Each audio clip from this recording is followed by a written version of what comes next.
আসসালামু আলাইকুম ওয়া রাহমাতুল্লাহি ওয়া বারাকাতুহু। আমরা পূর্বের ক্লাসে নিয়ে আজকে চলে আসলাম আমাদের কোরআন শিক্ষা ক্লাসে। কোরআন নাজিলের মাসে কোরআন শিখব শুদ্ধ করে, এই স্লোগানের সাথে আমরা ক্লাসগুলো করছিলাম। তো দেখতে দেখতে আমরা আজকে 17 এবং 18 এই দুইটা ক্লাস করব একসঙ্গে। আমরা বলে আসছিলাম যে শনিবার থেকে দুইটা করে ক্লাস আমরা একসঙ্গে করব। অনেক বেশি লম্বা ইনশাল্লাহ করব না, মোটামুটি একটা ইয়ার মধ্যে রেখে শেষ করব ক্লাসটা। আর আমাদের আজকের ক্লাসে থাকবে হচ্ছে নুন সাকিন ও তানবিনের যে প্রকারগুলো আমরা পড়ছিলাম, এই প্রকারের 4 নাম্বার যে নিয়মটা আছে, যে 4 নাম্বার যে প্রকারটা আছে সেটাই আমাদের হচ্ছে আজকে থাকবে, সেটা হচ্ছে ইকলাব। তারপরে আবার 18 নম্বর ক্লাস আছে, আবার র পূর্বারিক থাকবে, এখানে আবার থাকবে মাদ্দে আরজি।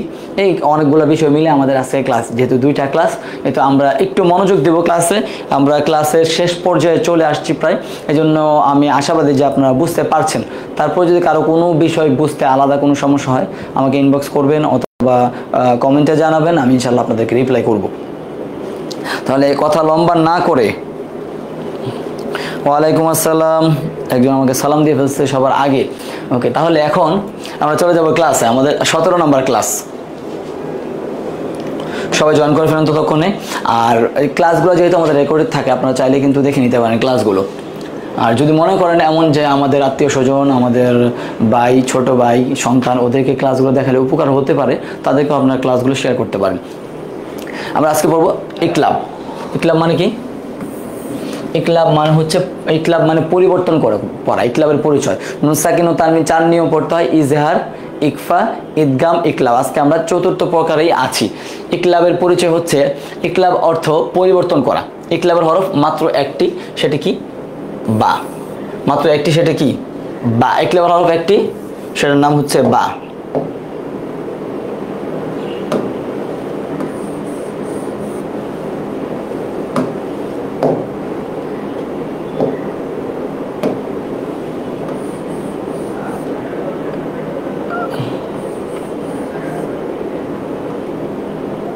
ইকলাবের হরফ একটি বা।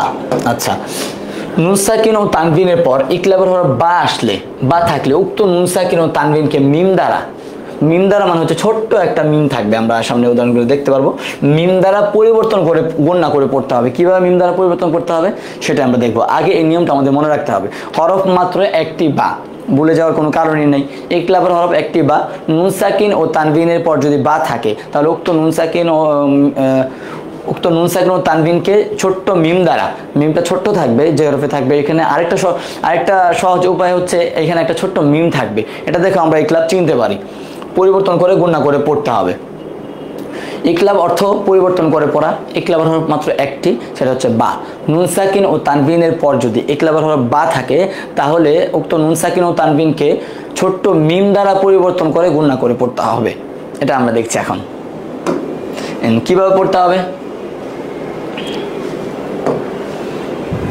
মিম নুন জে মিন, দেখেন এখানে আছে হচ্ছে নুন সাকিন।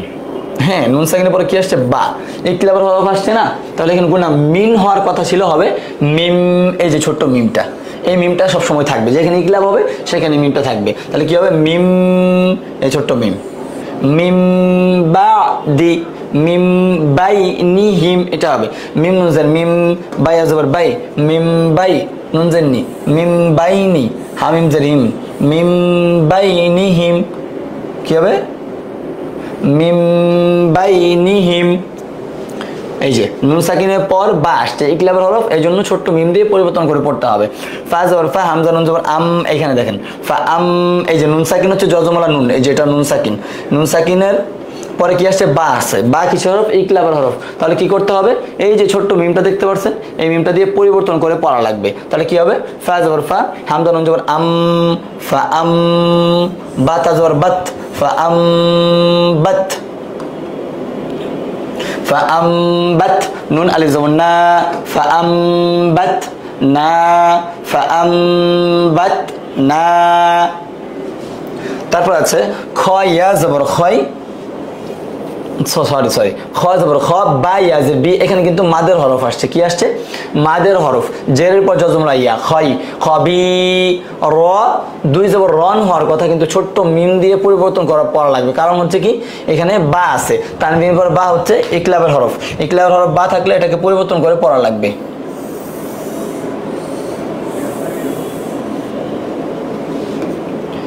ইকলাব হরফ বা থাকলে কি করতে হবে? পরিবর্তন করে পড়তে হবে। কিভাবে? খবীরম রম বা জবর বা স দিয়ে যে সে মাদের হরফ বাসি র আলিফ দিয়ে জবর রন খবীরম বাসির থেমে গেলে ওয়াকফ করলে এখানে একটা টান হবে। কেন? এখানে দুই জবর পর ওয়াকফ, দুই জবর পর ওয়াকফ হলে এক আলিফ টেনে পড়তে হয়, এটা মাদ্দে আওয়াজ আমরা পরে আসছি। খবীরম বাসির, এই যে এখানে দেখেন মিম নুন জের মিম, মিম নুন জের মিন হওয়ার কথা হবে মিম, কারণ নুন সাকিনের পরে এখানে কি আসছে? বা আসছে। বা কিসের হরফ? ইকলাবের হরফ।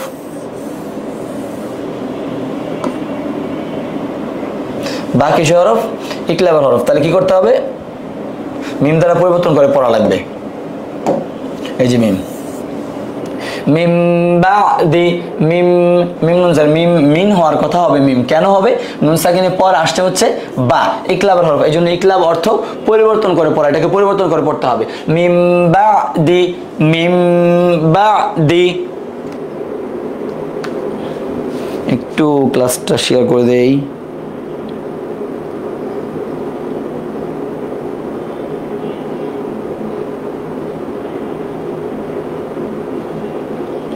হ্যাঁ, মিম বাদি এটা। তারপর আছে কাবজে কি র আলিফ জবর র মাদের হরফ কি র মিম, এখানে তানবিন, তানবিনের পর কি আসছে? বা আসছে। বা কিসের হরফ? বা হচ্ছে ইকলাবের হরফ। ইকলাব মানে হচ্ছে পরিবর্তন করে পড়া। খবীর কিরামিম কিরামিম বারারাতিন, থেমে গেলে বারার, বারার থেমে গেলে কি হবে? বারার। কেন হবে? তা আছে তারপর রহ কেন হবে? গোল তাটা যদি আমরা এখানে ওয়াকফ করি তাহলে সেটা হার উচ্চারণ দিবে। এই জন্য কিরামিম বারার, কি হবে? কিরামিম বারার।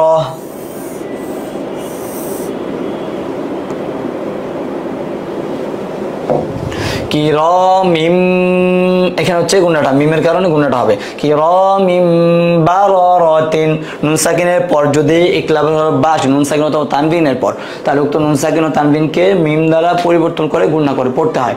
কিরামিম বারারা। এখানে আবার আসছে মিম নুন জবর মান, এখানে নুন সাকিনের পর কি আসছে? নুন সাকিনের পর বা আসছে। বা হচ্ছে ইকলাবের হরফ, এই জন্য এটাকে গুণা করে পড়তে হবে। এই যে ছোট্ট মিম দিয়ে পরিবর্তন করে, কি দিয়ে পরিবর্তন করে পড়তে হবে? ছোট্ট মিম দিয়ে পরিবর্তন করে গুণনা সহকারে পড়তে হবে।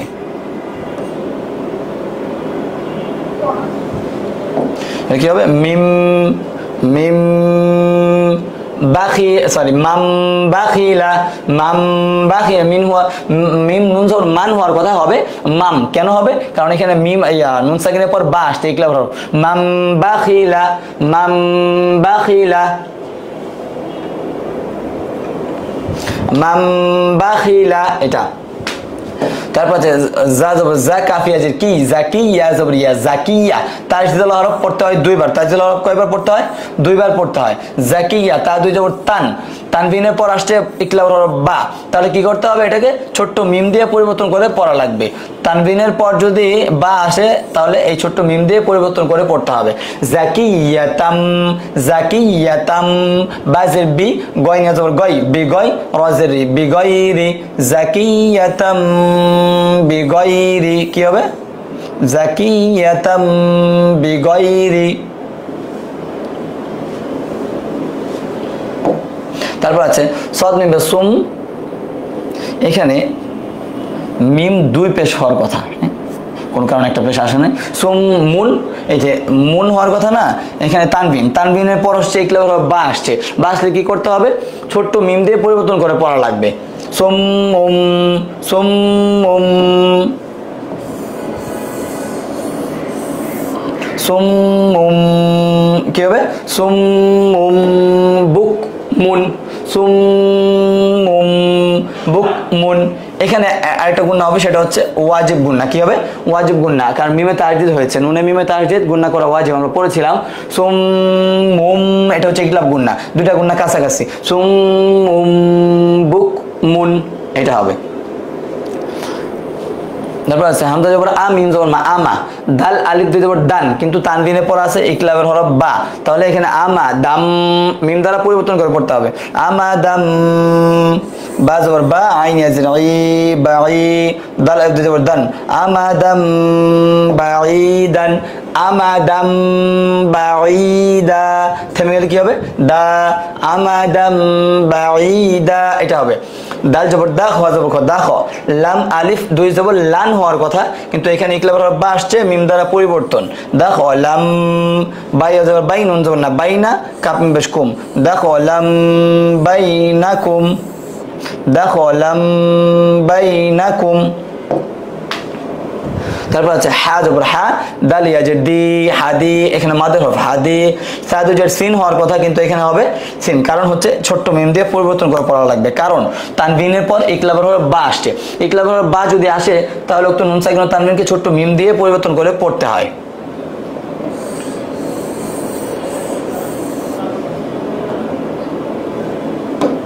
কি হবে হাদিসিম বাদাহু, যদি আমরা থেমে যেতে চাই হাদিসিম, হাদিসিম বাদাহ, আমরা যেন কোনো গুণ প্রয়োগ করতে গিয়ে, কোনো মাদ প্রয়োগ করতে গিয়ে হরফের উচ্চারণটা ভুল না করি, সেদিকে আমরা খেয়াল রাখবো।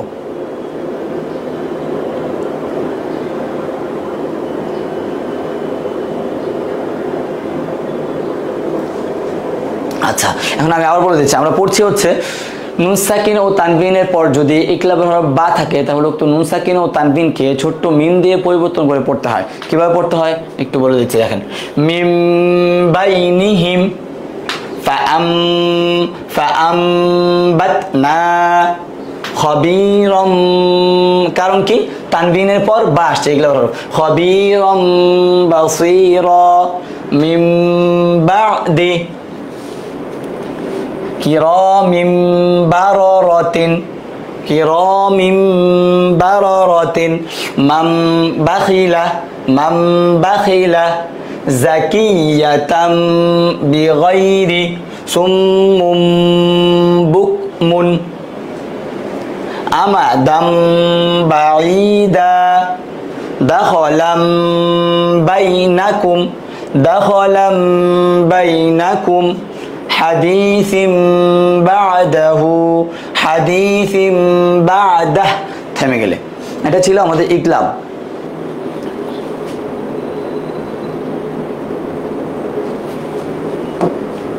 আচ্ছা, তারপরে র পড়ার একটা নিয়ম আছে।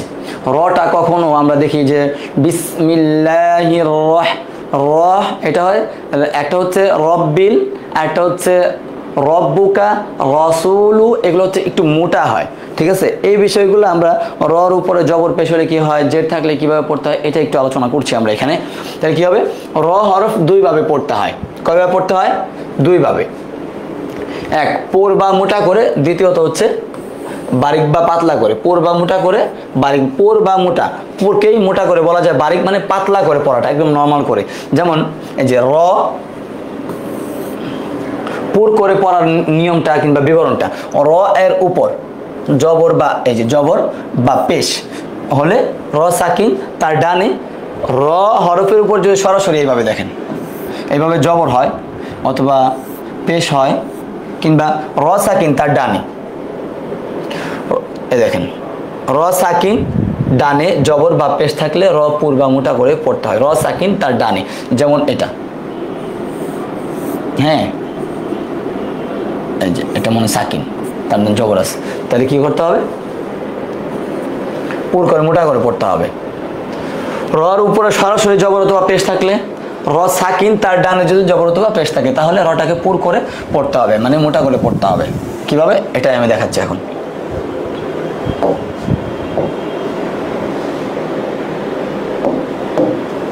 দেখেন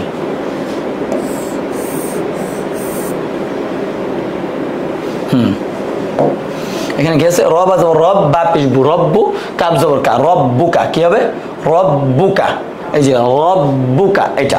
তারপর আছে র জবর র, সিন অপিসু, রসু, রসু। পরে যখন বারিকের পড়াটা পড়বেন তখনই আপনারা পার্থক্যটা সহজে বুঝে ফেলবেন। রসু,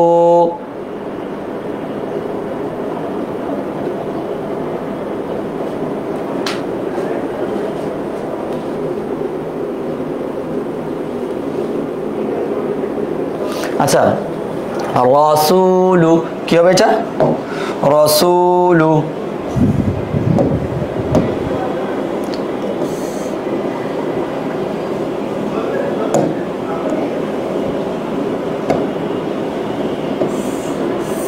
কি হবে এটা?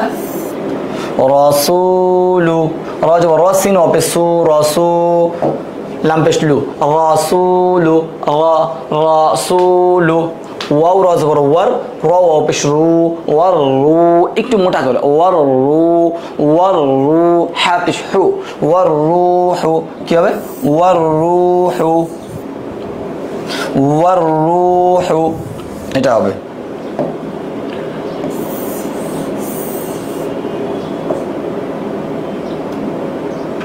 আচ্ছা, ওয়ার রূহু তারপর আছে নাসরুল। এই দেখেন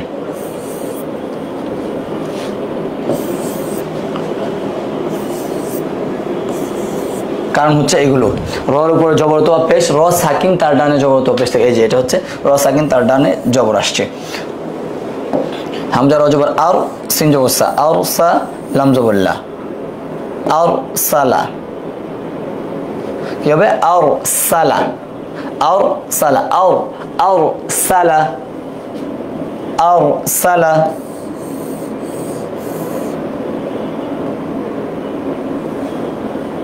আর সালা উর এ পেশ আছে র সাকিন তার ডানে উর অফ র পেশ উর হামজা খারা জবর আ নুন দু পেশ নুন উর আনুন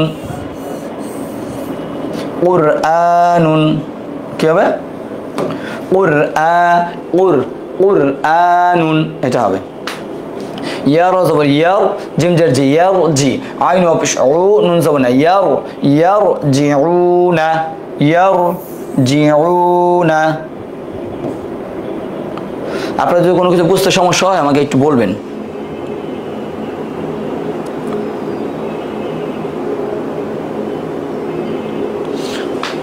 ঠিক আছে, ইয়ারজিউনা মিম র পেশ মুর সিন জবর সা মুরসা লাম ইয়াজিল লাম অপেশ লু নুন জবর না মুরসালুনা। কি হবে? মুরসালুনা। র পেশ রু সিন পেশ রুসু লাম পেশ লু রুসুলু। কি হবে? রুসুলু। উচ্চারণটা কি? রুসুলু। আচ্ছা, তারপর সাবেরুন রাজিম রজ রহমানু। কি হবে? রহমানু। এই উদাহরণটা ছেড়ে দিলাম আর কি, যেহেতু এখানে রর উপর ডিরেক্ট জবর পেশ আছেন এই জন্য। সাবেরুন এটাও পেশের মতো করেই পড়া লাগবে মোটা করে। তারপরে র জবর র হায়াজ হে রহি মিম দু পেশ মুন রহিমুন। কি হবে? রহিমুন।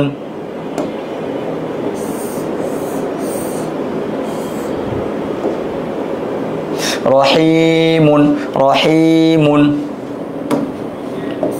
আমরা পড়ছি হচ্ছে রর উপরে যদি জবরত পেশ হয় কিংবা র সাকিন তার ডানে যদি জবরত পেশ হয় তাহলে রটাকে পুর বা মোটা করে পড়তে হয়। সেটা আমি একটু বলে দিচ্ছি কিভাবে রর উপরে জবর বা পেশ হলে, র সাকিন তার ডানে জবর বা পেশ হলে রকে পুর বা মোটা করে পড়তে হয়। কিভাবে?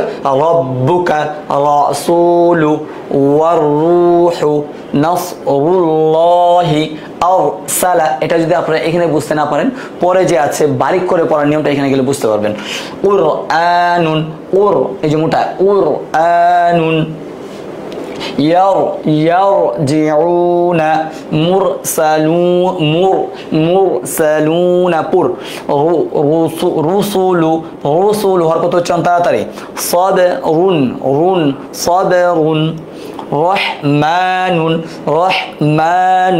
রহমানুন রহিমুন। এটা এখন হচ্ছে র বারিক পড়ার নিয়মটা।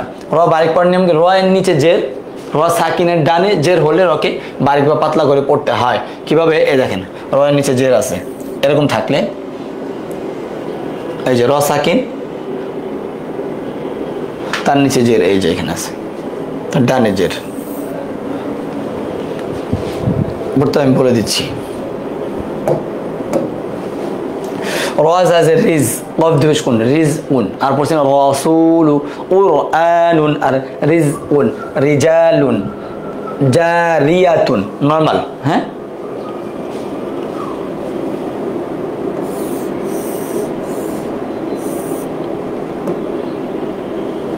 জারিয়াতুন কি হবে রিজউন রিজউন। তারপর আছে রিজা, রজ রিজ মানে যুগ যা রিজা লাম দুবেশ লুন রিজালুন কি হবে রিজালুন রিজালুন। তারপর আছে জিম আলি যুগ যা রজ রিজারি র নিচে জের ইয়া জবর ইয়া তা দুবেশ তুন জারিয়াতুন কি হবে জারিয়াতুন জারিয়াতুন।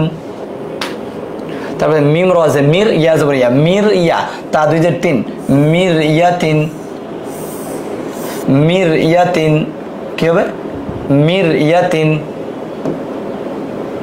মির ইয়াতিন। তারপরে আছে হামজা পেশ ও হামজা পেশ ও মিম রজের মির উমির তা পেশ তো উমির তো একদম নর্মাল পড়াটা আর কি। এটা হচ্ছে মোটা করে, নর্মালটাকে পাতলা করে বলা হয়েছে, আর যেটা একটু পুর করে পড়তে হয় সেটাকে মোটা করে পড়ার নিয়মটা বলা হয়েছে আর কি, পুর করে পুর বা মোটা।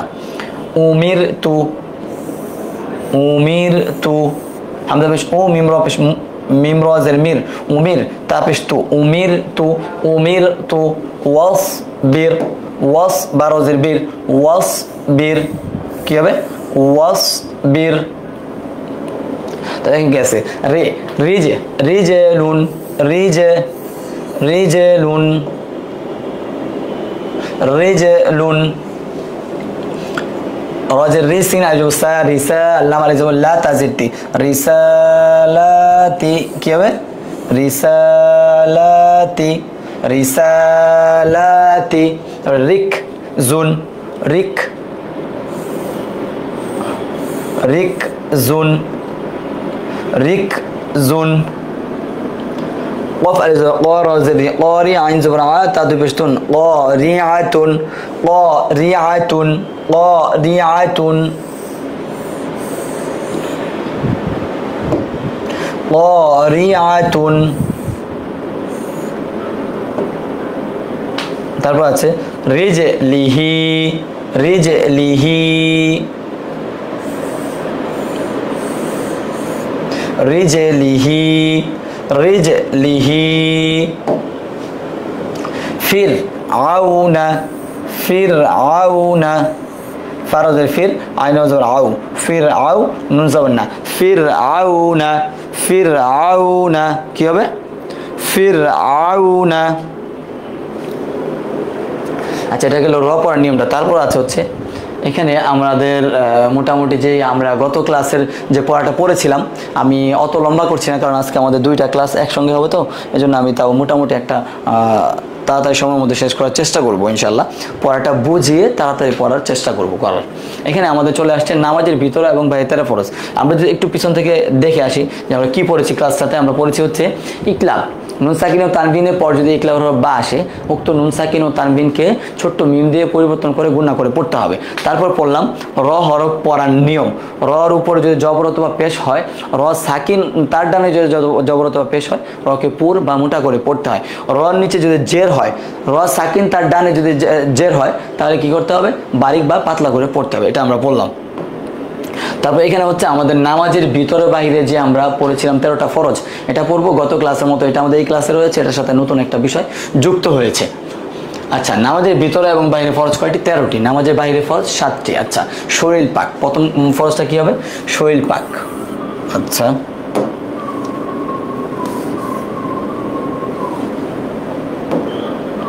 শরীর পাক। তারপর আছে কাপড় পাক।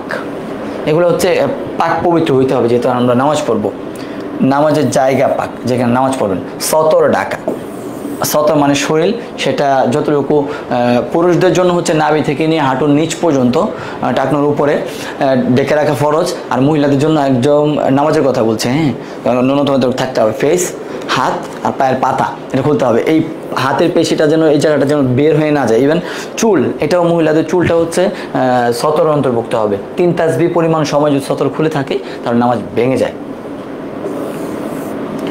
কিবলামুখী হওয়া, কেবলামুখী হওয়া, কেবলার দিকে মুখ করে নামাজ পড়তে হবে। ওয়াক্ত মতো নামাজ পড়া, যখন যেই নামাজের ওয়াক্ত, নামাজের নিয়ত করা।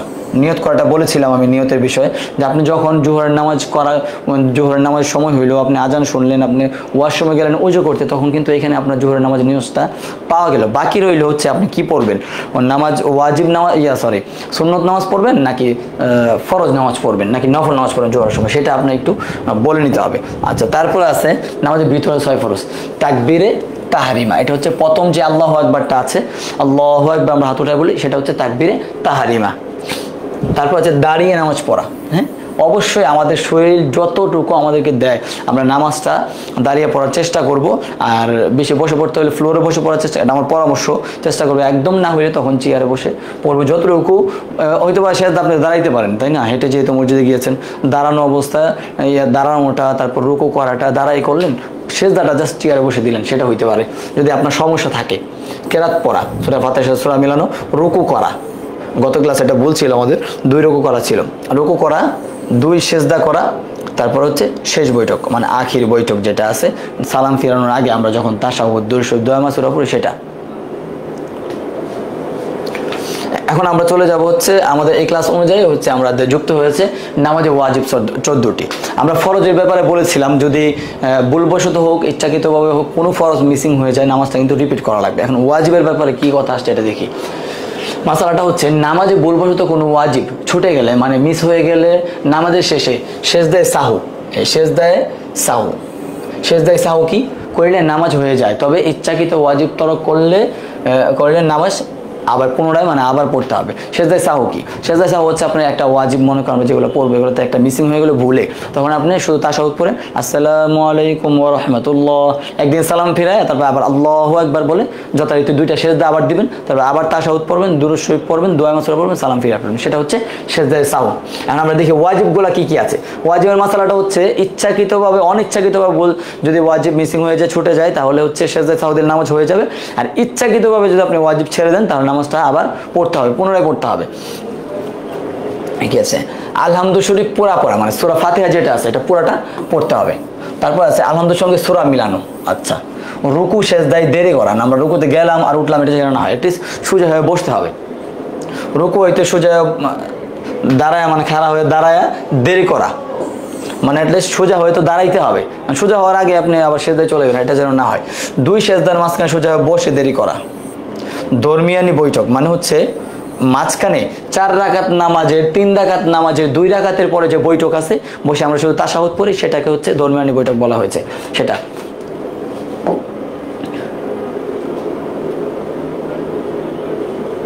দুনো বৈঠকে আত্তাহিয়াতু পড়া। ঠিক আছে, ইমামের জন্য কেরাত, ইমামের জন্য কেরাত আস্তে এবং জোরে পড়া। বেতেরের নামাজে দোয়ায় কুনুত পড়া। হ্যাঁ, এটা কিন্তু আমাদের অনেকে ঘাটতি থাকে, এটা অবশ্যই ঠিক করে নিব যদি কারো কোনো সমস্যা থাকে। তাহলে দুনো ঈদের নামাজে 6 তাকবীর বলা। আচ্ছা, ঈদের নামাজ আসতেছে, এখানে আমাদের অনেক মিস্টেক হয়েছে, যেহেতু বছরে মাত্র 2 বার নামাজটা পড়তে হয়। প্রত্যেক ফরজ নামাজে প্রথম 2 রাকাতে কেরাতের জন্য নির্ধারিত করা। আচ্ছা, প্রত্যেক রাকাতের ফরজগুলির তারতিব, মানে যেটার পরে যেটা সিরিয়াল মেনটেন করা। প্রত্যেক রাকাতের ওয়াজিবগুলির তারতিব ঠিক রাখা। আসসালামু আলাইকুম বলে নামাজ শেষ করা, এটা হচ্ছে নামাজে ওয়াজিব 14টি। তারপরে এখানে আছে হাদিস শরীফ। হাদিস শরীফ কি আছে আজকে? হাদিসটা হচ্ছে অনেক সুন্দর। মান সামাতা নাজা, মানে হচ্ছে যে চুপ থাকে সে নাজাত পায়। এখন এখানে এটার উপর আমাদের কতটুকু আমল হয় দেখেন। আমাদেরকে যদি আমাদের কাছের কেউ কোনো কথা বলে আমরা কিন্তু রিয়াক্ট না করে কিংবা তার প্রতি একটা উত্তর না দিয়ে আমরা থাকি না। কেউ একটা কথা আমাদেরকে বললো, আমার কথা হচ্ছে সে কেন আমাকে কথা বলবে, আমিও তো কথা বলতে পারি। চুপ থাকলে আল্লাহ তাআলা মর্যাদা বাড়াই দিবেন। আপনি যখন প্রাথমিকভাবে আপনার উপর প্রেশার প্রয়োগ হইতে পারে চুপ থাকার কারণে, সব বিষয়ে চুপ থাকলে তো আবার হবে না। কিছু কিছু বিষয় যেগুলো আছে, যেগুলো না বললে বিষয়টা সমাধান থাকে। আপনাকে কেউ একটা কথা বললে আপনার শরীরে কোনো জায়গা দিয়ে কিন্তু পচে যাবে না। এই জন্য আমার মনে হয় আমাদের জীবনটা সুন্দর করার ক্ষেত্রে 3টা বিষয় সমন্বয় করা দরকার আমাদের মধ্যে। একটা হচ্ছে স্যাক্রিফাইস করা, অ্যাডজাস্ট করে নেওয়া, আর একটা হচ্ছে ধৈর্য ধরা, প্রচুর ধৈর্য ধরা। এই 3টা যদি আপনি করতে পারেন, তাহলে আপনার লাইফ দেখবেন সুন্দর হবে, আপনি সুখী মানুষ, তাহলে একজন সুখী মানুষদের মধ্যে থাকবেন। কিন্তু এখানে আবার কিন্তুটা আমি কেন বললাম, আপনি যখন স্যাক্রিফাইস করতে থাকবেন, হয়তো বা অনেক আপনার পরিবারের মানুষ হইতে পারে, পাশের মানুষ অনেক কিছু আপনার উপর চাপাই দিচ্ছে, খারাপ লাগবে, কষ্ট লাগবে, এটাও করবে, কারণ যেহেতু আপনি কিছু বলতেছেন না, আপনার উপর অনেক চাপাবে। সমাজটা এখন এমন চলতেছে, যদিও শরীয়তের দৃষ্টিকোণ থাকে এটা ঠিক না। তাহলে সেই ক্ষেত্রে এটাও যদি আপনি ধৈর্য ধরেন, এই জন্য ধৈর্যের কথাটা আমি অ্যাড করলাম, তাহলে অবশ্যই আল্লাহ তাআলা আপনাকে উত্তম বদলা দান করবেন, সেটা আপনি নিজেই দেখে যেতে পারবেন, উপলব্ধি করতে পারবেন যে আমি ধৈর্য ধরেছি, এই জন্য মনে হয় আমি এই বিষয়টা আমার এতটা সহজ হয়েছে, কিংবা বিষয়টা এত সুন্দর হয়েছে। এখন মান সামাতা নাজাত, যে চুপ থাকে সে নাজাত পায়, এটা। আচ্ছা, এখানে আজকের মাসনুন দোয়াটা হচ্ছে শবে কদরের। আচ্ছা, আমরা জানি প্রত্যেক বেজোর রাতে হচ্ছে শবে কদরের একটা ইয়া থাকে, শবে কদর তালাশ করতে বলা হয়েছে। তাহলে সেক্ষেত্রে আমরা কি করব, আমরা হচ্ছে শবে কদর তালাশ করবো প্রত্যেক বেজোর রাত্রি, মানে রোজাগুলা জোর হবে, রাত্রিগুলা বেজোর হবে। সেই ক্ষেত্রে এইভাবে করে আমরা তালাশ করতে গত একটা রাত গেল, শবে কদরের দোয়াটা কেমন হইতে পারে সেটা আমরা এখানে নিয়ে আসলাম। আল্লাহুম্মা ইন্নাকা আফুউন তুহিব্বুল আফওয়া ফাআফু আন্নি। আল্লাহুম্মা ইন্নাকা আফুউন তুহিব্বুল আফওয়া ফাআফু আন্নি। এটা হবে কি, অর্থটা কি? হে আল্লাহ, নিশ্চয়ই আপনি ক্ষমাকারী এবং ক্ষমা করাকে আপনি ভালোবাসেন, অতএব আমার গুনাহগুলো মাফ করে দেন। হে আল্লাহ, আপনি হচ্ছে নিশ্চয় আপনি ক্ষমাকারী এবং ক্ষমা করাকে আপনি ভালোবাসেন, আপনি আমার গুনাহগুলোকে মাফ করে দেন, ক্ষমা করে দেন। আল্লাহ তাআলার কাছে মাফ চাও, আপনি আপনার বাসায়ও মাফ চাইতে পারেন আল্লাহ তাআলার কাছে, যেভাবে আপনি চাইতে পারেন। আসলে চাইলে তো আল্লাহ তাআলা আমাদেরকে অবশ্যই দিবে। হ্যাঁ, আল্লাহ তাআলার কাছে তো কোনো কিছু কমতি নেই, আমাদের চাওয়াটা যেন চাওয়ার মতো হয় সেটা আমরা খেয়াল রাখবো। এটা হচ্ছে আমাদের মোটামুটি ক্লাস শেষ হইলে হচ্ছে, একটা ক্লাস শেষ হয়ে গেল, এখন আমরা পরের ক্লাসটা শুরু করি। আমাদের এখন হচ্ছে আমাদের 18 নম্বর ক্লাসটা শুরু। 18 নম্বর ক্লাসে কি আছে? 18 নম্বর ক্লাসে আছে আল্লাহ শব্দ পড়ার নিয়ম। অনেক সময় আল্লাহটা আল্লাহ হয়, আবার আল্লাহ হয়, সেটা কেন হবে সেটা আমরা আজকে ইনশাআল্লাহ ক্লিয়ার হয়ে যাব, আমাদের জন্য আর কোনো সমস্যা না থাকে বিষয়টা। তাহলে দেখি এখানে আল্লাহ শব্দের লাম পড়ার বিবরণ, মানে নিয়ম আপনি বলতে পারেন। আল্লাহ শব্দের লাম পড়তে হয় দুইভাবে। কিভাবে পড়তে হয়? দুইভাবে। আল্লাহ শব্দের লামটা কিভাবে পড়তে হবে? দুইভাবে পড়তে হয়। বাইরের কি আওয়াজ শোনা যাচ্ছে এখানে? এখানে তো কোনো নয়েজ থাকার কথা না। আমার কথা কি আপনি স্পষ্ট শুনতে পাচ্ছেন না? আচ্ছা, তাহলে এটা হচ্ছে আল্লাহ শব্দের লাম পড়ার নিয়মটা কি? আল্লাহ শব্দের লাম পুর করে পড়ার নিয়মটা হচ্ছে আল্লাহ শব্দের যে তাসদিদ থাকে, তাসদিদ কোনটা? এই যে এটা, এই যে তিন দাঁতওয়ালা যে চিহ্নটা, সেটা হচ্ছে তাসদিদ।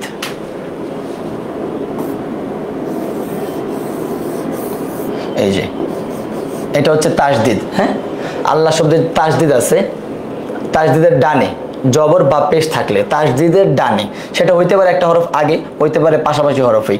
তাসদিদের ডানে যদি জবর অথবা পেশ থাকে, তার লামটাকে পুর করে পড়তে হবে, পুর বা মোটা করে পড়তে হবে। সেটা কিভাবে পড়তে হবে এটা আমি আপনাদেরকে বলে দিব। মানে কি, তাসদিদের ডানে এখানে যদি জের থাকে তাহলে বারিক হবে, এখানে হচ্ছে জবর অথবা পেশ থাকলে কি করতে হবে? পুর করে পড়তে হবে। জবর অথবা পেশ থাকলে পুর করে পড়তে হবে। লামটা পুর করে কিভাবে পড়তে হয় আমি এটাই বলে দিচ্ছি।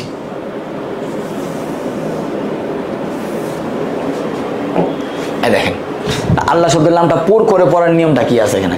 হামজা লাম জবর আল্লাম খারা জবর লা হাফেশ আল্লাহ হয়। দেখেন তাসদিদ, এটা তাসদিদের আগে কি আছে? জবর আছে। লামটাকে পুর করে পড়তে আল্লাহ পড়তে হবে, আকার ছাড়ালো। আল্লাহু আকবার বললে হবে না, আল্লাহু আকবার বলতে হবে। হ্যাঁ, আল্লাহু আকবার, এটা হচ্ছে কি? আল্লাহু আকবার, আল্লাহু আকবার। দেখেন এই তাকবীরটাও আমাদের শিখার আছে। আল্লাহু আকবার বললে কিন্তু গয়নুর উচ্চারণ চলে আসে, কাফ। আল্লাহু আকবার, আল্লাহু আকবার, এটা হবে ইন্নাল্লাহ। দেখেন তাসদিদ, তাসদিদের ডানে হচ্ছে এই যে নুনের উপর জবর আছে। আল্লাহ শব্দের তাসদিদের ডানে জবর অথবা পেশ থাকলে লামটাকে ল করে পড়তে হয়। হ্যাঁ, মানে হচ্ছে পুর করে পড়তে হয়। আল্লাহ, ইন্নাল্লাহা, ইন্নাল্লাহা, এটা আল্লাহুম্মা, এটা আল্লাহুম্মা। এই যে তাসদিদ, এটা তাসদিদটা ভালো করে আসেনি, আমি দিয়ে দিলাম। আল্লাহুম্মা, তাসদিদ ডানে কি আছে? জবর আছে। আল্লাহুম্মা, আল্লাহুম্মা। সুবে, এটা কিন্তু কলকলা হরফ চলে আসছে। বার উপরে জজম হলে কি করতে হবে? কলকলা, মানে আওয়াজ রিপিট। সুবহানাল, এই যে তাসদিদের ডানে কি আছে? জবর, আলিফটা খালি আছে, কোনো সমস্যা নাই। কিন্তু ডানের যে হরকতটা থাকবে সেটা ধর্তব্য হবে। আর ডানের হরকতটা আছে জবর, সুবহানাল্লাহি, সুবহানাল্লাহি হবে না, সুবহানাল্লাহি, সুবহানাল্লাহি। এই যে আল্লাহ শব্দের তাজের ডানে আছে পেশ, তা কি করতে হবে? ইয়াদুল্লাহ, লামটাকে ল পড়তে হবে, ল ল। বাংলাতে যদি আমরা উচ্চারণ লিখতে যাই তাহলে শুধু ল থাকবে, এই যে ল আল্লাহ, দুটো উচ্চারণ আমরা করি, ল আল্লাহ, এখানে লর উচ্চারণটা আসবে ইয়াদুল্লাহি, ইয়াদুল্লাহি, এটা হবে ইয়াদুল্লাহি। আইন বা জবর আবে, কলকলা হরফ, আবে, দাল লাম পেশ দুল, তাজদিদের ডানে পেশ আছে, তাহলে লামটাকে পুর করে পড়তে হবে। কিভাবে? আবে দুল, আবেদুল্লাহি, আবেদুল্লাহি।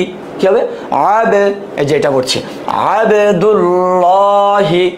তারপর আছে র জবর র, সিন অপে সু, এটা মাদের হরফ। কেন হইলো? পেশের পর যতগুলা ওয়াও আসছে এই মাদের হরফ। রসু, লাম লাম পেশ লুল, এই যে তাজদিদের ডানে হচ্ছে, তাজদিদের ডানে পেশ আসছে রসুলুল্লাহ।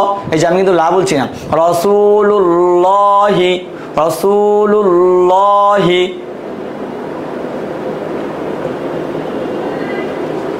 রসুলুল্লাহি। কি হবে? রসুলুল্লাহি। আমরা রটা যে পড়ে আসলাম, র বারিক মোটা পোর বা মোটা করে পড়া, বারিক বা পাতলা করবে, এই দেখেন এটা কিন্তু রর উপর জবর, রাসূলুল্লাহি। আমরা এখন যখন আয়াত পড়বো, সূরা পড়বো, কোরআনটা পড়বো, তখন আমরা আমাদের যে পড়াগুলো আমরা পড়েছি এগুলো প্রয়োগ করার চেষ্টা করবো, তাহলে আমরা বুঝবো যে আমাদের পড়াটা কতটুকু হয়েছে। আস্তাগফিরুল্লাহ, এই যে তাজদিদ, আল্লাহ শব্দের তাজদিদের ডানে পেশ আসছে, তাহলে কি হবে? লামটাকে ল পড়তে হবে, পুর করে পড়তে হবে। আস্তাগফিরুল্লাহি, আস্তাগফিরুল্লাহ, আস্তাগফিরুল্লাহ, আল্লাহুস সামাদ, আল্লাহ।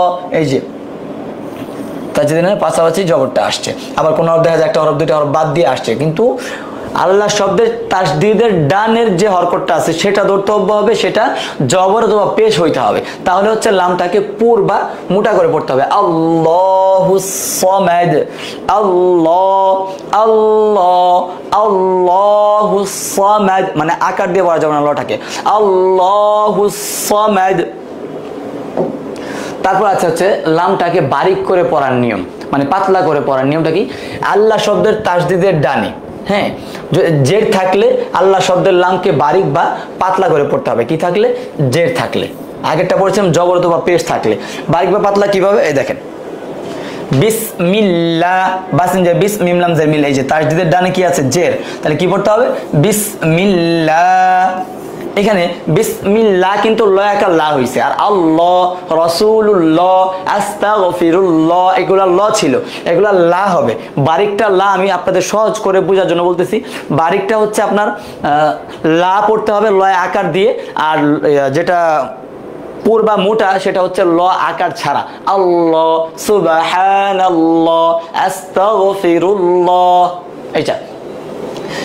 বিসমিল্লাহ, বিসমিল্লাহ, হামজা লাম জবর আল, হাম জবর হাম, আল হাম, দাল পেশ দুল, লাম লাম জের, এই দেখেন জের, তাজদিদের ডানে জের আসছে, তাহলে এটাকে পাতলা করে আলহামদুলিল্লাহ, আলহামদুলিল্লাহি রাব্বিল, সূরা ফাতিহার আয়াতের মধ্যে আছে আলহামদুলিল্লাহ, আলহামদুলিল্লাহ, এটা। ইবা, ইবা মাদের হরফ কিন্তু এক আলিফ টান, জবরের পর খালি আলিফ আছে, এই জন্য ইবাদিল্লাহ, তাজদিদের ডানে জের, এই জন্য কি হবে? ইবাদিল্লাহ, লা লা লামটাকে বারিক করে পড়তে হবে, ইবাদিল্লাহ, ইবাদিল্লাহ।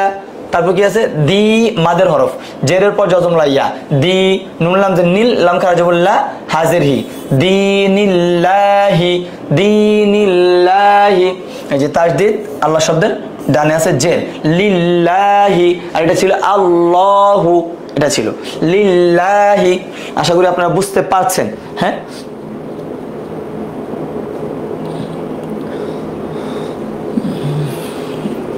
জাযাকাল্লাহ, অনেক সুন্দর ক্লাস বলছেন, এই জন্য আচ্ছা চেষ্টা করছি একটু আপনাদের কিভাবে হেল্প করা যায় আর কি।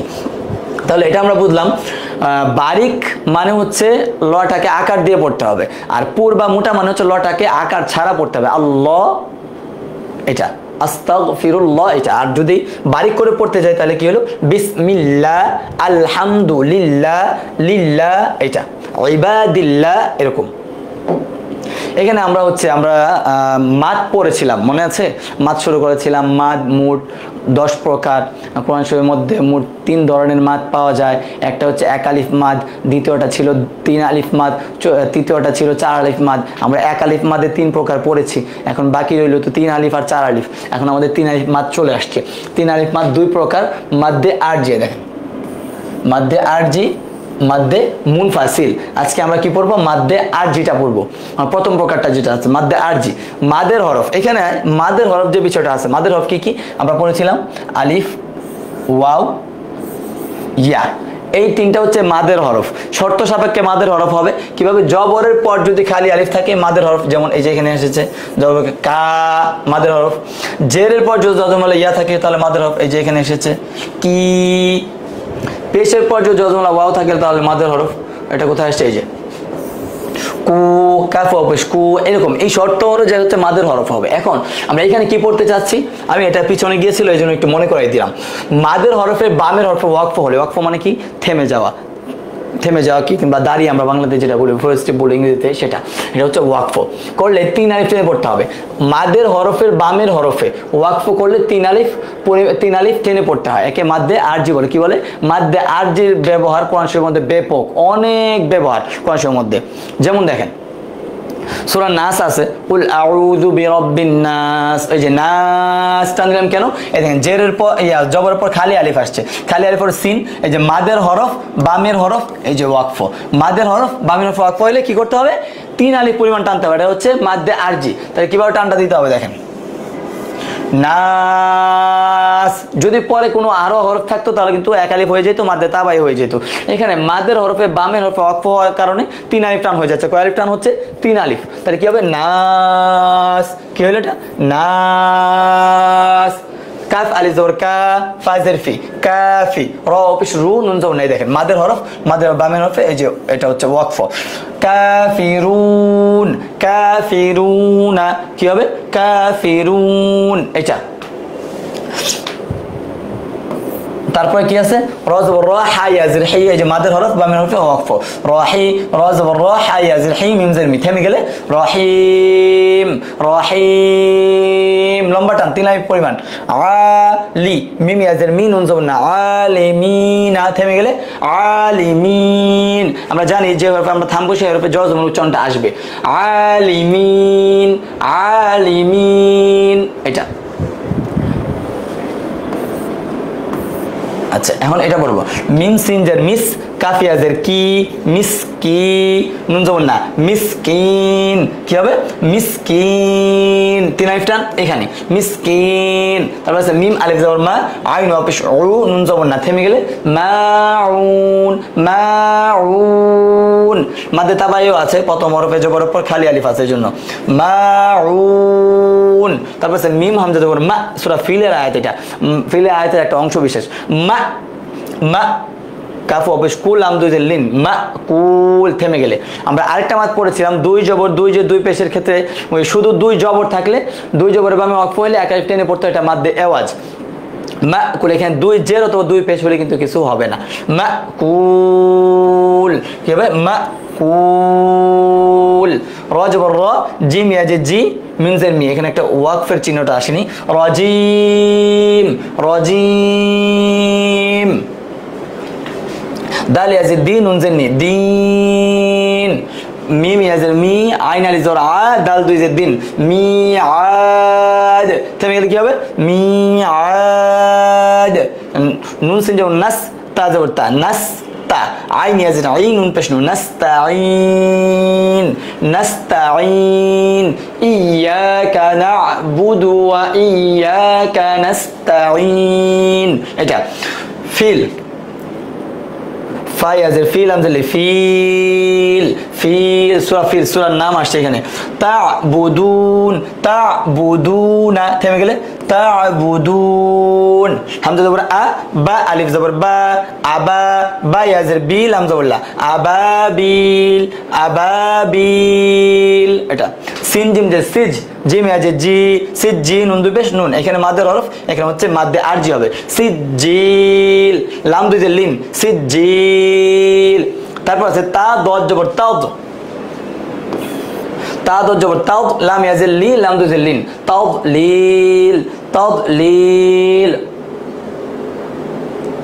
ওয়াকফের উপর আমাদের একটা ক্লাস আছে, এটা একদম শেষ পর্যায়ে আসবে, আমাদের পড়াগুলো শিখেই তো আমরা ওয়াকফ করবো, এটা আছে আমাদের ওয়াকফের উপর একটা ক্লাস। কোন ওয়াকফা কিভাবে করতে হবে, কোন ওয়াকফাটা একবার থামা যাবেই না, কোন ওয়াকফাটা থামতেই হবে, এরকম কিছু বিষয় আছে, এটা ক্লিয়ার করবো। তাওদলিল, তাওদলিল, এটা। তাহলে আমরা কি পড়লাম? মাদ্দে আরজি, তিন আলিফ মাদ দুই প্রকার, মাদ্দে আরজি, মাদ্দে মুনফাসিল। যদি মাদ্দের হরফে বামের হরফে ওয়াকফ হয় তাহলে তিন আলিফ টেনে পড়তে হয়, তাহলে এটাকে মাদ্দে আরজি বলে। এটার কোরআন শরীফের মতো অনেক ব্যবহার আসছে, যেমন আমরা কয়েকটা পড়লাম, নাস, রহিম, কাফিরুন, এটা।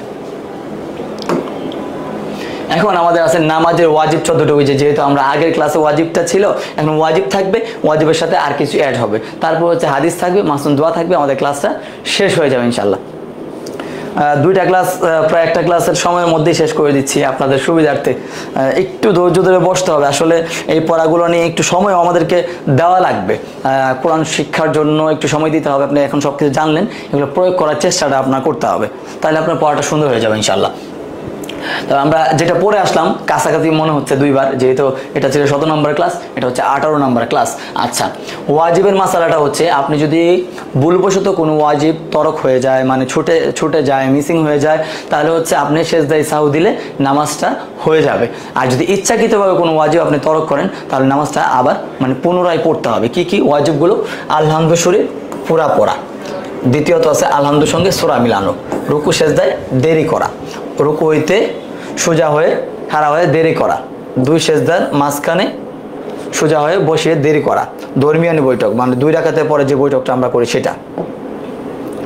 এখানে আছে দুনো বৈঠকে আত্তাহিয়াতু পড়া, তারপর আছে ইমামের জন্য কেরাত আস্তে এবং জুড়ে পড়া, বেতের নামাজে দোয়ায়ে কুনুত পড়া। বেতের নামাজ কোনটা? বেতের নামাজ হচ্ছে তারাবি পরে এখন আমরা যেটা পড়ি বিশেষ করে 3 রাকাত, সেটা হচ্ছে বেতের নামাজ। তৃতীয় রাকাতে গিয়ে নর্মালভাবে 2 রাকাত পরে তৃতীয় রাকাতে গিয়ে সূরা ফাতিহার সাথে একটা সূরা মিলানোর পর আবার আল্লাহু আকবার বলে যেই ইয়াটা পড়তে হয় সেটা হচ্ছে দোয়ায়ে কুনুত। এটা আমাদের অনেকের সমস্যা থাকে, এটা ঠিক করে নিতে হবে আমাদের, আমরা পড়িয়েছি অলরেডি, আমাদের গত ক্লাসগুলোতে গিয়েছে। দোনো ঈদের নামাজে 6 তাকবীর বলা, প্রত্যেক ফরজ নামাজের প্রথম 2 রাকাতকে কেরাতের জন্য নির্ধারিত করা, প্রত্যেক রাকাতের ফরজগুলির তারতিব মানে সিরিয়াল মেনটেন করা, যেটার পরে যেটা সেটা করা, প্রত্যেক রাকাতের ওয়াজিবগুলির তারতিব ঠিক রাখা, আসসালামু আলাইকুম বলে নামাজ শেষ করা। এটা আগের ক্লাসে ছিল, এখনই ক্লাসে আমরা যুক্ত করেছি। নামাজ ভাঙের কারণ যে 19টি আছে, আমরা নামাজ শিখলাম, নামাজের ফরজ জানলাম, এগুলো মোটামুটি আমাদের জানা হইলো। তাহলে এখন নামাজ ভেঙে যাবে কি করলে, সেটাও তো আমাদের জানার বিষয় আছে। তার নামাজ ভাঙার কারণ হচ্ছে 19টি, এখানে আসছে হচ্ছে আমাদের 7টি, বাকিগুলো আমাদের আগামী ক্লাসে ইনশাল্লাহ আসবে। তাহলে নামাজ ভাঙার কারণ 19টি। প্রথমটা কি? দেখেন, নামাজে অশুদ্ধ পড়া। এখন কি করবেন? যদি আপনার পড়া অশুদ্ধ থাকে তাহলে কি নামাজ পড়া ছেড়ে দিবেন না? নামাজ পড়াটা তো ছাড়া যাবে না, নামাজ পড়তে থাকতে হবে। সেটা হচ্ছে আর চেষ্টা করতে হবে, আপনার চেষ্টা বন্ধ করে আপনি শুধু অশুদ্ধ পড়া নিয়ে পড়বেন তাহলে হবে না, আপনার চেষ্টা চালাই যেতে হবে, পাশাপাশি নামাজটা পড়তে হবে। এখন আপনি যদি বলেন যে মাসালা অনুযায়ী তো নামাজে অশুদ্ধ বলে নামাজ ভেঙে যায়, তাহলে এটা কী কাজে আসবে? এই নামাজ পড়াটা কী কাজে আসবে আমি বলি। আপনার বাসার পাশে যদি একটা ডুবা থাকে, ড্রেনের পানি ধরেন আমাদের ঢাকা শহর যেহেতু, তাহলে এই পানি তো আপনার কোনো কাজে আসে না, আসে দুর্গন্ধ ছাড়া, কোনো কিছুতে আসে না। কিন্তু যদি আপনার বাড়িতে আগুন লেগে যায় তখন কিন্তু এই পানিটা কাজে আসবে। তো আল্লাহ তালাই আসলে বদলা দেন, আল্লাহ তালাই দিবেন, আমাদের নিয়ত দেখবেন, আল্লাহ তালা আমাদের চেষ্টাটাই দেখবেন। এই জন্য আমরা চেষ্টা করে যাব শুদ্ধ করে পড়ার জন্য। নামাজের ভিতর কথা বলা, এটা ছোট বাচ্চারা করে, অনেক ক্ষেত্রে অনেক মুরব্বীরাও করে ফেলে। হ্যাঁ, নামাজ দেখে আটকাই দিল, এটা যেন আমাদের না হয়। কোনো লোককে সালাম দেন, কেউ আসছে, আমরা এত ভদ্র যে কেউ আসছে আমি নামাজ পড়তে বলে দিলাম আসসালামু আলাইকুম, নামাজের নিয়ত দেন, এটা যেন না হয়। সালাম উত্তর দেয়, কেউ ঘরে ঢুকলো সালাম দিল, আপনার বাসায় নামাজ পড়তেছেন মহিলা মানুষ, তাহলে দেখা যায় এখন আপনি বললেন ওয়ালাইকুম আসসালাম, এটা যেন না হয়। আর শব্দ করা, বিনা ওজরে কাশা, উহা শব্দ করে না, দুষ্টামি করে, অনেকে করে উহা শব্দ, সেটা বিনা উজুরে কাশা। এখন আমি ইমাম সাহেবের পিছনে নামাজ পড়তেছি, মনে করেন তারাই পড়াচ্ছি। এখন আরেকটা কথা মনে আসছে, আমি আপনাদেরকে একটু বলি। কথাটা হচ্ছে আমি তারাই পড়াই এক জায়গায়, আমার একটা একাডেমিতে তারাই পড়ানো হয়, সেখানে মানুষের যে নৈতিকতা সেটা আমি একটু তুলে ধরতেছি আপনাদের কাছে। তারাবি পড়াইতে আমাদের একটা সাউন্ড বক্সের দরকার হয়, সাউন্ড সিস্টেম আছে, সেটা দিয়ে আমরা তারাই পড়াই। হঠাৎ করে তারাই পড়ানোর পর বৃহস্পতিবারে সকাল 11টার দিকে আমাদের সাউন্ড বক্সটা, তারাই পড়ানোর সাউন্ড বক্সটা চলে গেছে। এটা হচ্ছে মানে নৈতিকতার যে একটা বিষয়, যে নীতিগত যে সমস্যা আমাদের মধ্যে চলতেছে, এটা থাকলে তো মুশকিল। এটা তো আমরা তাকে পাই নাই, আলহামদুলিল্লাহ মেনেছে হয়ে গেছে, যারা তারাই পড়ে তারা মিলে আবার এটা আরেকটা আমরা নিয়েছি। কিন্তু এখানে বলতে চাচ্ছিলাম যে নিয়েছে হয়তো সে জানে যে এখানে তারাবি পড়ানো হয়, এই জন্য বক্সটা রাখা মাদ্রাসার মধ্য থেকে সাউন্ড বক্সটা নিয়ে গেছে। এখন এই জায়গা থেকে আমরা অবশ্যই নিজের নৈতিকতার দিকে একটু খেয়াল রাখবো, যে নীতিগত দিক থেকে আমার পরিস্থিতিটা কেমন আছে, এটা যেন একটু উন্নত আমরা করতে পারি, সেই চেষ্টাটা আমরা করব। বিনা উজুরে কাশা, এটা হচ্ছে মনে হয়েছে কেন এটার সাথে নামাজের মধ্যে, অনেক ক্ষেত্রে আমি নামাজ পড়তেছি, এমনকি আমি কেরাতটা লম্বা করলাম, আপনি মানে তাড়াতাড়ি রুকুতে যান হুজুর, এই বিষয়টা যেন না হয় আমাদের। হ্যাঁ, আমলে কাসির হচ্ছে বড় কাজ। আমল মানে কাজ, কাসির মানে বড় কাজ। বড় কাজ কি? মনে করেন আপনি নামাজে দাঁড়াইছেন, 2 হাত দিয়ে লুঙ্গি পড়তেছেন, পিছন থেকে এমন ব্যক্তি দেখে মনে করছে আপনি নামাজে নাই, কিন্তু নামাজে দাঁড়াইছেন, আপনি এদিকে তাকাইছেন, এটা করতেছেন, সেটা করতে, হাত দিয়ে কাজ করতেছেন, তাকাইছেন, এগুলা হচ্ছে বড় ধরনের, যে কাজগুলো দেখলে বাইরের মানুষ মনে করবে আপনি নামাজে নাই, সেটা হচ্ছে আমলে কাসির, মানে বড় কাজ, সেটা করলে আপনার নামাজ ভেঙে যাবে। হ্যাঁ, এটা। তারপরে এখন আমাদের আজকের হাদিস কি আছে? এই হাদিসটা নিয়ে আমি আপনাদেরকে অনেকদিন কথা বলেছি। আমার খুব হাদিস তো সবগুলোই পছন্দের হওয়া উচিত আমরা মুমিন হিসাবে। এই হাদিসটা আমার মনে হয় এখন আমাদের সাথে, মানে আমাদেরকে এই হাদিসটা দিয়ে মুড়ায় রাখছে, আমার এমন মনে হয়। যে দেখেন, ইন্নামাল আমালু বিন্নিয়াত, আমলের প্রতিদান নিয়তের উপর নির্ভরশীল। এখন আপনি যদি নিয়ত করতে চান, আপনার আমলের প্রতিদানটা কেমন হবে? যে নিয়ত যেমন হবে আপনার আমলের প্রতিদানটা ঠিক যেমন হবে। নিয়তটা যেমন হবে আমলের প্রতিদান যেমন হবে। আমাদের লাইভ ক্লাস চলতেছে এখন, একটু খেয়াল করে শুনবেন। নিয়ত যেমন হবে আপনার আমলের প্রতিদানটা কিন্তু ঠিক সেমন হবে। এই জন্য আমি বলবো ইন্নামাল আমালু বিন্নিয়াত, সমস্ত কাজে নিয়তের উপর নির্ভরশীল। এখন আপনি কোরআন পড়া শিখছেন, এখানে যদি আপনি মনে করেন যে আপনাকে মানুষ বলবে যে আপনি শুদ্ধ করে আমি শুদ্ধ করে পড়তে পারি, দেখো, এটা দেখানোর জন্য। নামাজ পড়তেছেন, মানুষ আপনাকে নামাজি বলবে, দান করতেছেন, মানুষ আপনাকে দানশীল বলবে, এটা হলে আপনি কিন্তু আল্লাহ তাআলার কাছে কোনো ধরনের কোনো ফ্যাসিলিটি পাবেন না। হ্যাঁ, নিয়ত গুণে বরকত, এটা আমরা জানি। এই জন্য এটা খেয়াল রাখবো, ইন্নামাল আমালু বিন্নিয়াত। এই হাদিসটাকে একটা সময় আমার কি বলবো, হয়তো বা ম্যাচুরিটির কারণে ছোট ছিলাম, তখন থেকে মক্তব থেকে আমরা হাদিসটা পড়ি। এই জন্য বুখারী শরীফের প্রথম হাদিস এটা। যখন বুখারী শরীফ পড়তে বসলাম, দেখি প্রথম হাদিস এটা। আরে এত বড় কিতাব, কোরআনের পরে যার অবস্থান বুখারী শরীফ, তার মধ্যে এই হাদিসটা কেন? কারণ ছোটোবেলা থেকে শুনে আস্তে আস্তে এই হাদিসটাকে নর্মাল হয়ে গেছিলো আর কি। পরে যখন আবার কর্মক্ষেত্রে চলে আসলাম, কাজ করি, মানুষের সাথে মেলামেশা হচ্ছে, জানতেছি, দেখতেছি মানুষের কর্মকাণ্ডগুলো, তখন আবার বুঝে আসছে যে এটাই হচ্ছে সবচেয়ে গুরুত্বপূর্ণ হাদিস। এই জন্য আমরা অবশ্যই, এখন আমি জাকাত দিব, মানুষের লোক দেখানোর জন্য এটা না হয়ে যায়, আমি হজে যাব, আমাকে হাজি বলার জন্য যেন আমার হজটা না হয়ে যায়, এটা আমি খেয়াল রাখবো। ইনশাল্লাহ আমাদের আমলগুলো আল্লাহ তাআলা কবুল করুক। তাহলে আমরা হাদিসে কি, ইন্নামাল আমালু বিন্নিয়াত, সমস্ত কাজই নিয়তের উপর নির্ভরশীল, আমাদের নিয়ত যেন ঠিক থাকে। তারপর আছে দোয়া। বজ্রের শব্দ শুনলে যখন ঠাড়া পড়ে, আমরা যদি সহজভাবে বলতে চাই, তখন অবশ্যই ক্ষতি হয় আমাদের। সেই ক্ষেত্রে আমরা কি করব?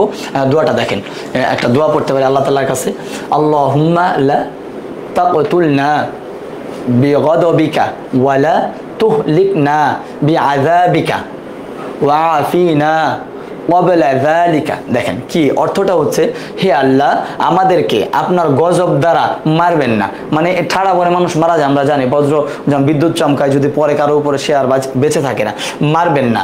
ও আপনার আযাব দ্বারা ধ্বংস করবেন না, এবং এসবের পূর্বে নিরাপত্তা ও সুখ প্রদান করুন। কত সুন্দর, আল্লাহ তাআলার কাছে নিরাপত্তা চাওয়া, সবচাইতে উত্তম নিরাপত্তা দানকারী আল্লাহ তাআলা। তো সেই ক্ষেত্রে এই বিষয়টা হচ্ছে আমরা খেয়াল করতে পারি। অর্থটা বলছি, হে আল্লাহ, আমাদেরকে আপনার গজব দ্বারা মারবেন না, ও ও আপনার আযাব দ্বারা ধ্বংস করবেন না, এবং এইসবের পূর্বে নিরাপত্তা ও সুখ প্রদান করেন। এখন আপনি এটা যদি আরবিটা আপনার মনে না থাকে, আপনি বাংলাটা পড়লেন যে আল্লাহ আপনার গজব দ্বারা মারেন না, আযাব দিয়ে আমাদেরকে মারেন না, আমাদেরকে নিরাপত্তা দেন, আমাদেরকে সুখ শান্তি দান করেন। সুখ শান্তির যে বিষয়টা আছে সেটা আপনি কিভাবে নেবেন? সুখ শান্তি এখন সমাজের এক শ্রেণীর মানুষ অধিকাংশ বলা যায় যে টাকার মধ্যে সুখ খুঁজি আমরা। আসলে সুখটা কিন্তু টাকার মধ্যে না, এটা আমরা বুঝিও, তারপর আমরা কেন যেন টাকার মধ্যে খুঁজি। অনেকে এটা মনে প্রাণে মানি যে টাকা থাকলেই সব হবে। আসলে টাকা দিয়ে ভাই সব কিছু হয় না। হ্যাঁ, কেমন হয় না, আমি আপনার এক্সাম্পল দিই। টাকার অনেক তুচ্ছ, কিন্তু আমি এই কথা বলতেছি আপনারা ভাবেন না যে আমার অনেক টাকা আছে। আমি কিন্তু অনেক মিডল ক্লাস ফ্যামিলি থেকে আমি আসছি, আমার টাকার কষ্টটা দেখে দেখে আসছি। তো সেই ক্ষেত্রে আমি বলতেছি টাকা সবচাইতে গুরুত্বপূর্ণ বিষয় না। টাকা হচ্ছে তুচ্ছ একটা জিনিস। কখন টাকার তুচ্ছ? দেখেন, টাকা তো গুরুত্বপূর্ণ ভূমিকা আপনার জীবনে রাখছে, টাকার দরকার আছে, প্রয়োজন আছে, কিন্তু টাকাটা তুচ্ছও হয় একটা ভাবে। মনে করেন এখন আপনার সন্তানের হোক, আপনার ভাইয়ের হোক, যদি অসুস্থ হয়ে যায়, আপনার কাছে 10 লাখ টাকা আছে, 10 লাখ, ডাক্তার বলছে 10 লাখ টাকা দিলে তাকে সুস্থ করা সম্ভব হবে, হয়তো বা ইনশাআল্লাহ। তাহলে আপনি কি দিতে ভাববেন এই 10 লাখ টাকা দিতে? ভাববেন না। কিন্তু তাহলে এখানে কিন্তু তার টাকাটা তুচ্ছ হয়ে দাঁড়াইলো। এই জন্য আল্লাহ তাআলা আমাদেরকে এইরকম পরিস্থিতি আমাদের জীবনে না দেখ, বাকি টাকার সাথে আমরা যেন সম্পর্কগুলোর কম্পেয়ার না করি, আমরা যেন টাকার কারণে মানুষকে ছোট না করি, এই বিষয়গুলো আমরা একটু খেয়াল রাখবো। টাকা দুনিয়ার আর কোনো মূল্যই আল্লাহ তাআলার কাছে নাই।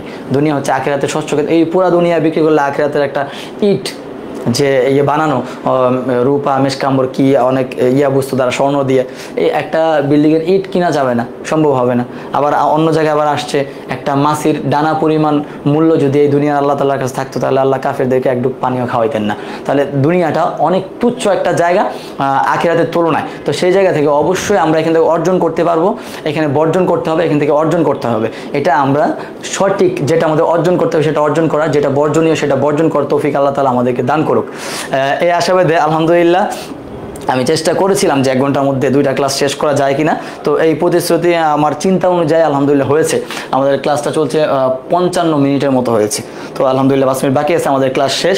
বাকি আমাদের আরও 3টা ক্লাস কিন্তু 2টা করেই হবে, কিন্তু কোনো ক্লাসে কোনো অংশ আমরা ছেড়ে দিব না যে 2টা ক্লাস একসাথে আছে এই জন্য আমি ক্লাসে এই অংশটা একটা হাদিস বাদ দিয়ে দিলাম, একটা মাসুন দোয়া বাদ দিয়ে দিলাম, নতুন একটা কিছু অ্যাড করা বাদ দিয়ে দিলাম, এটা হবে না। সবগুলোই আগের ক্লাস সিঙ্গেল ক্লাসের মতো থাকবে। বাকি আমরা 25 রোজার মধ্যে কমপ্লিট করার জন্য আমরা ক্লাসগুলোকে একত্র নিচ্ছি। এখন আপনারা সবাই সঙ্গে থাকবেন, ভালো থাকবেন, সুস্থ থাকবেন। দেখা হবে ইনশাআল্লাহ আগামী ক্লাসে।